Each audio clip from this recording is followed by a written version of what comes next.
അപ്പോൾ ഞാനിപ്പോൾ ഉള്ളത് നമ്മുടെ ഷഫീനാസിലാണ്. ചങ്ങമ്പുഴ നല്ല അത്യാവശ്യം നല്ല ക്ലയൻസും കാര്യങ്ങളൊക്കെ ഉണ്ട്. കാരണം ചങ്ങമ്പുഴയിലെ എല്ലാ കസ്റ്റമേഴ്സ് എപ്പോഴും പറയാറുള്ള കാര്യം ഞങ്ങൾക്ക് ഷഫീനാസ് ഭയങ്കര കംഫർട്ടായിരുന്നു.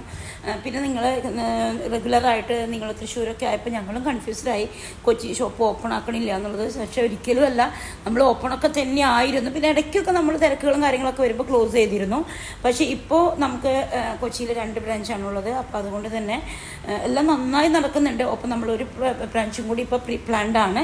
അപ്പോൾ അത് നമുക്കൊരു സ്റ്റാർ ഹോട്ടലിലാണ് നമ്മൾ ലൊക്കേഷൻ എടുത്തിരിക്കുന്നത്. അപ്പോൾ കാലങ്ങളുടെ ഒരുപാട് വ്യത്യാസങ്ങൾ നിങ്ങൾക്കറിയാം. ഇനിയിപ്പോൾ നമ്മുടെ കസ്റ്റമേഴ്സിനൊക്കെ ഫംഗ്ഷൻ കണക്റ്റഡായിട്ട് മേക്കപ്പ് കാര്യങ്ങളൊക്കെ ചെയ്യണമെങ്കിൽ ഒരു സ്റ്റാർ ഹോട്ടലിൽ അതിനുള്ള സൗകര്യം ഉണ്ടെങ്കിൽ തീർച്ചയായിട്ടും അവർ വളരെ ഈസി ആയിട്ട് കംഫർട്ടായിട്ട് ചെയ്യാൻ പറ്റും. അപ്പോൾ കൊച്ചിയിലെ തന്നെ ഏറ്റവും നല്ലൊരു സ്റ്റാർ ഹോട്ടലിൽ, ഒരു 4 സ്റ്റാർ ഹോട്ടലിലാണ് നമ്മുടെ ഷഫീനാസിൻ്റെ പുതിയൊരു ബ്രാഞ്ച് ഓപ്പൺ ആവുന്നത്. കുറേ പ്രതിസന്ധികൾ ഓവർകം ചെയ്യേണ്ടി വന്നു കേട്ടോ. കുറേ കുറ്റപ്പെടുത്തലുകളും കുറേ